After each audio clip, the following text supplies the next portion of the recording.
How do organisms reproduce, part 4। इस part में मुख्य रूप से पढ़ना रिप्रोडक्शन इन ह्यूमन बीइंग। तो रिप्रोडक्शन जो होता है ये सेक्सुअल रिप्रोडक्शन का पार्ट है, ठीक है। Sexual reproduction in human being.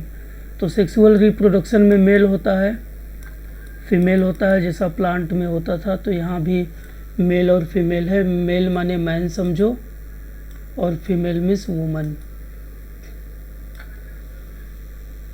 तो यहाँ भी दो रिप्रोडक्टिव ऑर्गन होते हैं। जो मेल में होता है उसे टेस्टिस बोलते हैं, फीमेल में ओवरी होता है, ठीक है। जो टेस्टिस होता है उसमें से स्पर्म रिलीज होते हैं, मेल गैमिट स्पर्म, और फीमेल से एग बनता है, female gamete egg. Next point क्या है, मेल सेक्सुअल।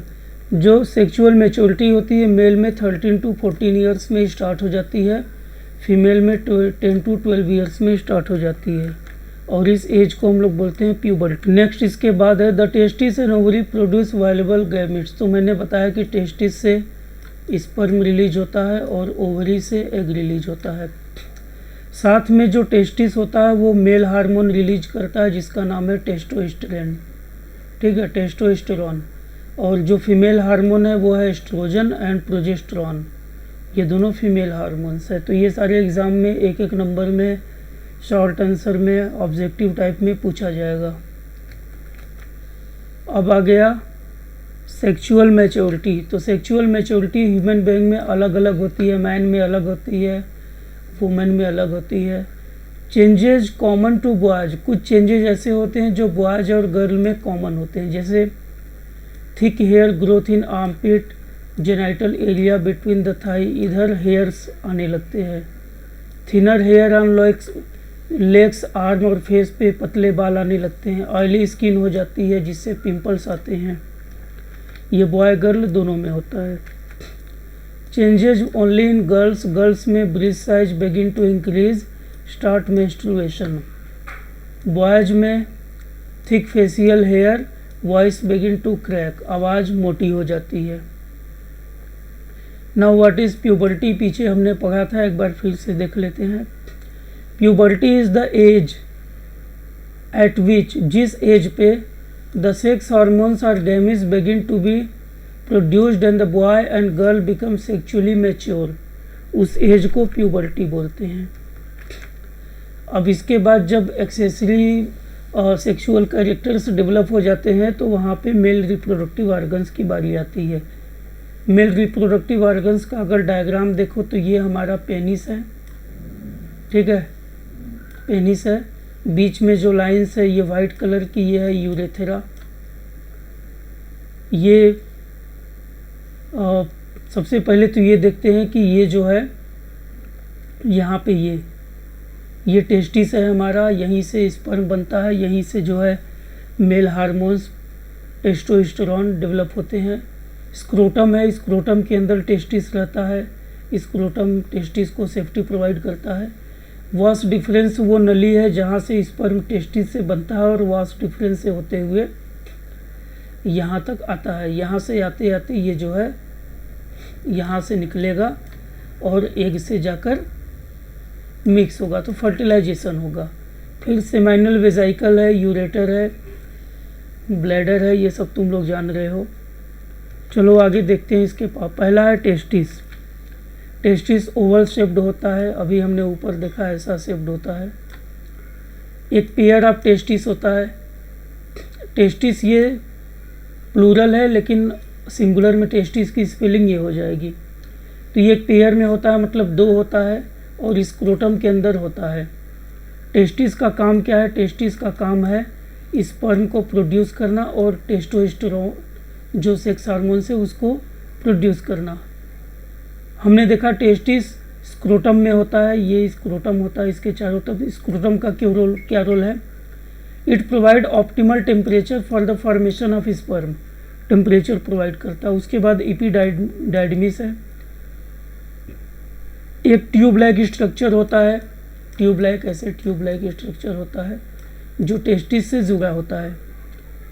इसे स्टोर हाउस ऑफ स्पर्म भी बोलते हैं क्योंकि स्पर्म निकलने के बाद रिलीज होने सिक्रीट होने के बाद इपिडाइडमिस में स्टोर होता है। इपिडाइडमिस के अंदर क्या होता है, स्पर्म मैच्योर होता है और जो है उसके अंदर मोटिलिटी डेवलप होती है। मोटिलिटी माने ताकि वो मूव कर सके। वास डिफरेंस ऊपर डायग्राम में हमने देखा, ये भी ट्यूब लाइक स्ट्रक्चर है। ये स्पर्म को कैरी करने का काम करता है सेमाइनल वेजाइकल तक, यानी जो स्पर्म है ये टेस्टिस में बनेगा, वहाँ से वास डिफरेंस में आएगा, वास डिफरेंस को वीडी कर दें, यहाँ से सेमाइनल वेजाइकल में आएगा। इसीलिए इसे स्पर्म डक्ट भी बोलते हैं, क्योंकि स्पर्म को ये कैरी करता है। अब ये सेमाइनल वेजाइकल में स्पर्म आ गया तो sperm get nourished and stored. यहाँ सेमाइनल वेजाइकल में स्पर्म जो है नरिश्ड होता है, स्टोर्ड होता है। यूरेथ्रा क्या है, किडनी वाले केस में देखा होगा, एक डक्ट है जहाँ से यूरिन और स्पर्म दोनों फ्लो करते हैं। कैरीज स्पर्म, ये स्पर्म को कैरी करता है। पेनिस क्या है, पेनिस हमारा एक्सटर्नल मेल जेनाइटल ऑर्गन है। प्रोस्टेट ग्लैंड होता है, प्रोस्टेट ग्लैंड से भी एक फ्लूइड मिलता है। ये फ्लूइड और प्रोस्टेट ग्लैंड का जो फ्लूइड है और ये स्पर्म, ये दोनों मिलकर जो है सीमेन बनाते हैं। ठीक है, सीमेन। फीमेल रिप्रोडक्टिव सिस्टम देख लेते हैं। ये हमारा ओवरी है, ओवरी के अंदर एग होता है। ठीक है, ये ओवरी के अंदर एग होता है। एग यहाँ से बनेगा फैलोपियन ट्यूब से, फिर ये यहाँ आएगा यूटेरस में। ठीक है, तो देख लेते हैं पहले ओवरी। ओवरी भी एक पेयर में होता है, दोनों साइड में होता है, किधर होता है किधर होता है। ठीक है, और ये भी ओवल शेप्ड होता है। ये कहाँ होता है, ओवरी एब्डोमेन कैविटी में, किडनी के पास। किडनी के पास एब्डोमेन कैविटी मीन्स जो हमारा पेट होता है वहाँ पे होता है। ओवरी से क्या रिलीज होता है, एग रिलीज होता है। एग को ही ओवन बोलते हैं। साथ में एस्ट्रोजन एंड प्रोजेस्टेरॉन जो फीमेल सेक्स हार्मोन्स होते हैं वो भी रिलीज होते हैं, सिक्रीट होते हैं ओवरी से। फैलोपियन ट्यूब है, पेयर ऑफ लॉन्ग, ये ट्यूब जैसा होता है। ये ओवा या एग को कैरी करता है यूटेरस तक, मैंने ऊपर बताया। यूटेरस को वोम भी बोलते हैं। ये हॉलो होता है इस तरह से, ये बीच में जो स्पेस है ये हमारा यूटेरस है। तो ये हॉलो होता है, पियर शेप्ड होता है। देख लो, पियर शेप्ड होता है नाशपाती के आकार का, इस तरह। ठीक है, पियर शेप्ड होता है, जिसके अंदर एम्ब्रियो का डेवलपमेंट होता है। इसका जो अपर पोर्शन ब्रॉडर होता है, ये देखो ऊपर वाला ये ब्रॉडर है, चौड़ा है, और लोअर जो है पतला है। ये इस लोअर को हम लोग सर्विक्स भी बोलते हैं। वेजाइना है, यूटेरस कहाँ खुलता है, वेजाइना में खुलता है। वेजाइना को बर्थ कैनाल भी बोलते हैं। वेजाइना से ही स्पर्म जो है ओवरी के अंदर जाता है। तो एक बार देख लेते हैं, ये है हमारा स्ट्रक्चर फिर से। ये सर्विक्स है, ये वाला पार्ट, ये वेजाइना है। तो ये स्पर्म है, ये स्पर्म यहाँ पर आएगा, सर्विक्स से अंदर आएगा, फैलोपियन ट्यूब के पास जाएगा, यहाँ एग से मिलेगा, फर्टिलाइजेशन होगा। एग और the fusion of male and female gamete, the fusion of egg and sperm is known as fertilisation. फिर यहाँ से ये बैक यहाँ आएगा, यहाँ पर अब जो जाइगोट बना, एग और स्पर्म फ्यूज होने के बाद जो जाइगोट बना, वहाँ पे ये दोनों आएगा, यहाँ पे डेवलपमेंट होगा। डेवलपमेंट होने के बाद जो है यहाँ पे एक ट्यूब लाइक स्ट्रक्चर बन जाएगा, जिसको हम लोग प्लेसेंटा बोलते हैं। प्लेसेंटा, इसी प्लेसेंटा से ये जो बेबी बनेगा, है ना, ये बगा धीरे धीरे बढ़ेगा। तो जो बेबी बनेगा, इसको नरिशमेंट, इसको भी तो फूड चाहिए, इसको भी तो न्यूट्रिएंट्स चाहिए। वो किससे मिलेगा, प्लेसेंटा, ये जो ट्यूब है इससे, इसको प्लेसेंटा से मिलेगा न्यूट्रिएंट्स। यही है, यानी जो डेवलपमेंट होगा वो इस यूटेरस में होगा।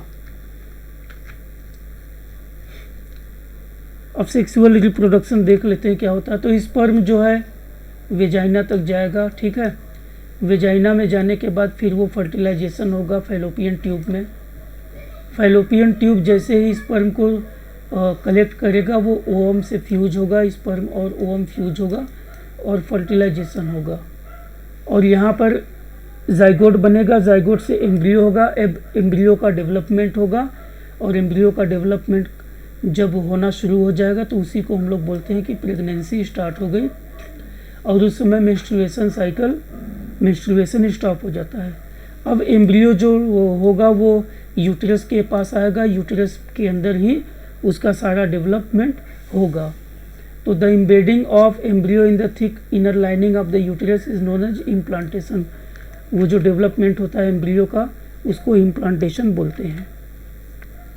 उसके बाद जो है एक टिश्यू टाइप का बन जाएगा प्लेसेंटा। मैंने बताया कि सपोज ये हमारा यूटेरस है, ये हमारा बेबी है, तो एक ये ट्यूब लाइक टिश्यू का बन जाएगा, इसको हम लोग प्लेसेंटा बोलते हैं। इसी प्लेसेंटा से इसको ये जो एम्ब्रियो है इसको न्यूट्रिएंट्स मिलेगा, ठीक है। न्यूट्रिएंट्स, ऑक्सीजन, वेस्ट प्रोडक्ट इसी से इधर उधर होगा। The time period from the development of foetus, ये जो फीटस होगा उसका जो डेवलपमेंट होगा उस पूरे टाइम पीरियड को हम लोग बोलते हैं गेस्टेशन, ठीक है। और ये कितना होता है, लगभग 9 मंथ्स, ठीक है, gestation. The act of giving birth, और जो जन्म देना होता है उस प्रोसेस को बोलते हैं पार्चुरेशन, ठीक है। मेंस्ट्रुएशन क्या है? The breakdown and removal of inner thick and soft lining of uterus. Uterus की जो इनर थिक और सॉफ्ट लाइनिंग होती है वो जब ब्रेक हो जाती है उसके साथ ब्लड वेसल्स भी बाहर आते हैं वेजाइना से, उसको बोलते हैं मेंस्ट्रुएशन फ्लो या मेंस्ट्रुएशन।